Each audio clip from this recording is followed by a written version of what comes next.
লালমনিরহাটের আদিতমারী উপজেলায় ভারতীয় সীমান্তরক্ষী বাহিনী বিএসএফের গুলিতে সাবেক এক ইউপি সদস্য আহত হয়েছেন। মঙ্গলবার রাত 9টার দিকে আহত ব্যক্তিকে বিজিবি সদস্যরা আদিতমারী উপজেলা স্বাস্থ্য কমপ্লেক্সে নিয়ে আসেন বলে জানিয়েছেন জরুরি বিভাগের দায়িত্বে থাকা চিকিৎসক বিক্রম চন্দ্র। আহত সাইফুল ইসলাম নান্নু বয়স 48 বছর, উপজেলার ভেলাবাড়ি ইউনিয়নের তালুক দুলালী গ্রামের মৃত গনি মিয়ার ছেলে। তিনি ভেলাবাড়ি ইউনিয়ন পরিষদের সাবেক ইউপি সদস্য।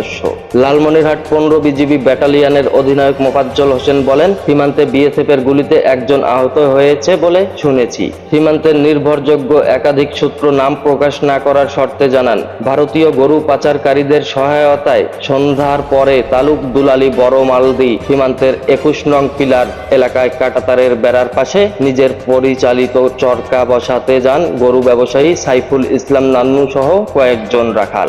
এ সময় বিএসএফ তাদের লক্ষ্য করে রাবার বুলেট ছুড়লে নান্নু গুলিবিদ্ধ হন। অন্যরা পালিয়ে এসে স্থানীয় লোহাকুচি বিজিবি ক্যাম্পের টহল দলকে খবর দেয়। পরে রক্তাক্ত অবস্থায় তাকে উদ্ধার করে আদিতমারী উপজেলা স্বাস্থ্য কমপ্লেক্সে ভর্তি করে বিজিবি সদস্যরা।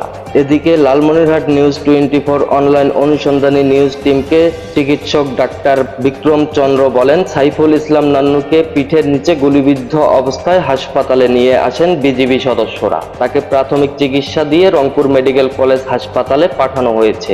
অন্যদিকে এ বিষয়ে উপজেলা আওয়ামী লীগের সভাপতি ও ভেলাবাড়ি ইউপি চেয়ারম্যান মোহাম্মদ আলী বলেন, সাইফুল ইসলাম নান্নু বিএসএফের গুলিতে আহত হওয়ার খবর শুনে হাসপাতালে এসেছি। তিনি আমার ইউনিয়ন পরিষদের একজন সাবেক সদস্য ছিলেন।